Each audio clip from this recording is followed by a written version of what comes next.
Hello to all, welcome back to my YouTube channel. This is Sangeeta. So let's start the next question. Which of the following isotope ratios get significantly fractionated during the evaporation of seawater? Okay, let's see the concept behind it. Here I will talk about the oxygen isotope. Okay, oxygen isotopes.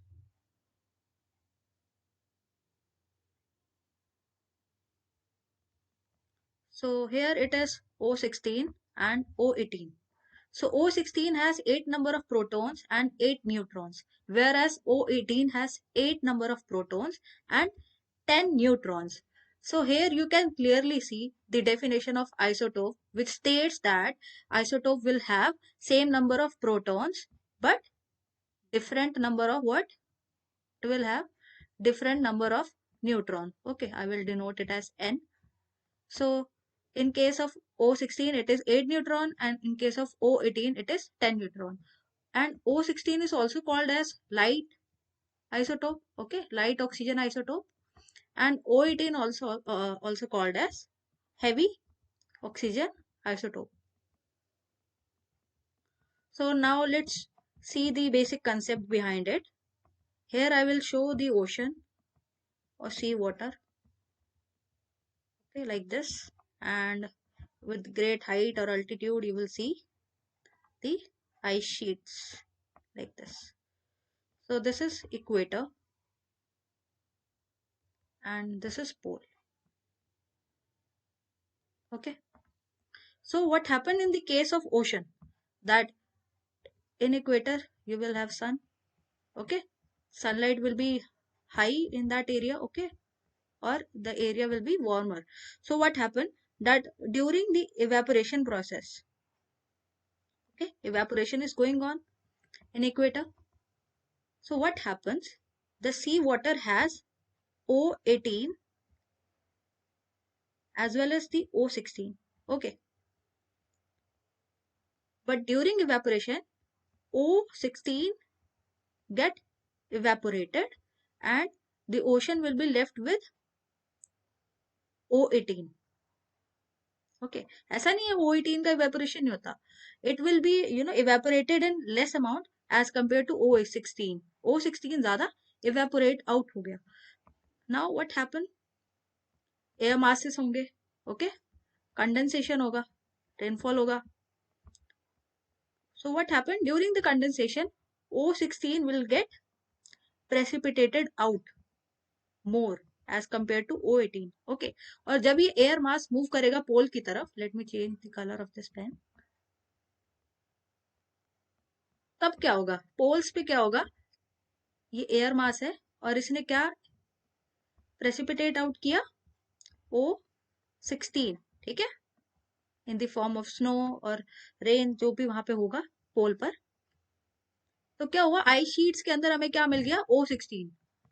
तो इससे हम क्या conclude करते हैं? इससे ये conclusion निकलता है कि जो ओशन होगा ना, सी वाटर होगा, उसमें जो है O18 बाय O16 की रेशो जो होगी वो हाई होगी. ओके, क्योंकि O18 we were getting O18 in the sea water, and in case of poles O18 by O16 ratio will be less. Okay, this ratio will be less because we are getting O16 here as compared to O18. तो इससे हमें paleo climate का भी indication लगता है कि during the time of glaciation, जब ice edges था या फिर ग्लेशिएशन था, तो उसमें क्या होगा कि अगर हमें आइस शीट्स में बहुत ज्यादा O16 मिल रहा है तो इट मीन्स वहां पर क्या था? ग्लेशिएशन हुआ. और अगर डीग्लेशिएशन हो रहा है, मतलब मेल्टिंग हुई, तो क्या होगा कि जितना भी O16 है ये मेल्ट होकर कहाँ चला जाएगा?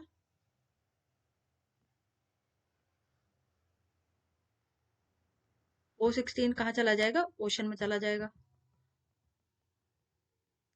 अब अगर ये मेल्ट होके ओशन में चला गया तो ओशन किस में रिच हो जाएगा? O16 में. तो ये क्या दिखाएगा? It will show the period of deglaciation. Okay, मतलब कि मेल्टिंग. तो इससे कुछ जो है पेलियोक्लाइमेटिक का ऐसी इंडिकेशन हमें मिलता है। The Cenozoic era has been marked by major climate changes caused by the opening and closing of ocean gateways. Which of the following is generally associated with the Northern Hemisphere glaciation? So, first one is opening of Tasmanian Sea, closing of Indonesian Seaway, opening of Drake Passage, closing of Central American Seaway. Okay, so closing of Central American Seaway क्या है? So, it is related to Northern North American and south American plate. Okay, दूसरा pen use कर लेती हूँ, मैं white ले लेती हूँ।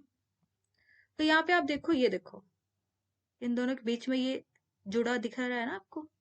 तो क्या हुआ था इस टाइम पे? It is the closing of deep ocean passage separating north American and south America. Okay, तो यहाँ पे क्या है, ये देखो ये पहले ना ये क्लोज नहीं था, ये पहले ओपन था।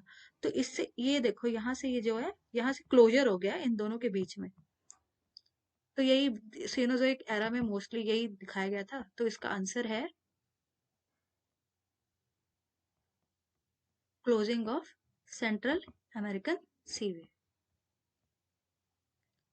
थोड़ा सा और इसके बारे में अगर पढ़ना चाहोगे तो ये है यहाँ पे कि द सेंट्रल अमेरिकन सीवे, इसको हम पैनामैनिक सीवे भी बोलते हैं और इंटर अमेरिकन सीवे भी बोलते हैं। It was the ancient body of water that one separated North America from South America. Okay, so the closure of Panamanian Seaway has always been an attractive candidate for the ultimate cause of Pliocene intensification of the Northern Hemisphere glaciation. Although recent models suggest that the closure of Central American Seaway does not intensify snow accumulation in the high northern latitude, the last significant change in the planktonic foraminifer assemblage occur in at 1.9 million years related to the last closing of isthmus of Panama. ठीक है, तो इसको आप isthmus of Panama भी बोलते हैं। आप इसको थोड़ा गूगल और करोगे ना तो आपको पता लगेगा। ये पहले ये ओपन था, ये है नॉर्थ अमेरिकन प्लेट और साउथ अमेरिका प्लेट के बीच में, ये देखो ये ओशन ओपन था जो अब ये क्लोज हो गया है। ठीक है, तो इसी को बोलते हैं हम closing of Central American seaway. Okay, so next is with regard to the Cenozoic deep sea sedimentary record, biostratigraphy is studied with the help of. तो बायोस्ट्रेटिग्राफी देख लेते हैं क्या है। Biostratigraphy it is the study of temporal and spatial distribution of fossil organism. ठीक है, तो क्या है कि इसमें हम जो है फॉसिल ऑर्गेनिज्म की हेल्प से जो है हम वहाँ पे टेम्पोरल और स्पेशियल डिस्ट्रीब्यूशन चेक करते हैं। तो ये होता है बायोस्ट्रेटिग्राफी।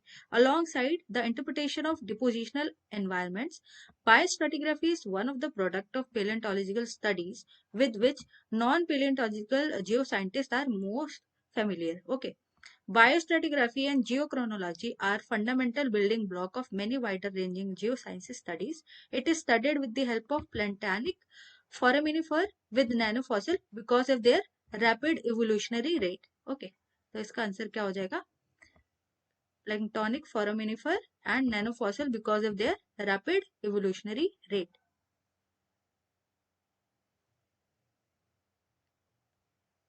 ओके, ये वाला तो हमने कर ही लिया कि कौन सा आइसोटोप रेशियो जो है फ्रैक्शनेट होता है। फ्रैक्शनेट मीन सेपरेशन है ना, जैसे कि इसमें O16 जो है सेपरेट आउट हो गया, O18 रह गया। So the relationship between the period of revolution of planets around the sun and their distance from the sun is given by, तो ये तो केपलर लॉ ही बताता है ना। Kepler law tells us that orbit of each planet around the sun is an ellipse, है ना। तो क्या है कि वो एक एलिप्स के फॉर्म में जो है ऑर्बिट होता है ना। जैसे ये सन है सेंटर में, तो ये अगर ये प्लैनेट है तो ये क्या एलिप्टिकल और ऑर्बिट में जो है इसके अराउंड जो है घूमेगा, और सन जो क्या है वो एक उसके फोकस पे रहता है। सो nothing is at the other focus. In a sense, this law tells us that planet distance from the sun varies during its orbit. It is closest at the point of perihelion, है ना। तो जब ये सबसे पास होता है, जैसे अभी ये सन, जैसे ये सेंटर में सन है और ये प्लैनेट है, ठीक है, ये प्लैनेट है। तो अभी तो ये सन के पास है तो इसको बोलेंगे हम पेरिहिलियन, है ना। और जब ये दूर जाएगा तो ये दूर कब होगा? यहाँ पे ये मान लो ये दूर है ना प्लैनेट, इस इतने डिस्टेंस पे है, तो इसको हम बोलेंगे Aphelion. So the average of planet perihelion and aphelion distance is the length of its semi-major axis. We call this simply as the planet average distance from the Sun.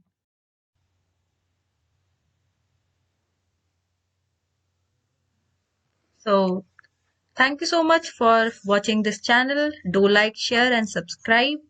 And video पसंद आया हो तो share जरूर करना. And keep watching and wait for the next one. So thank you so much.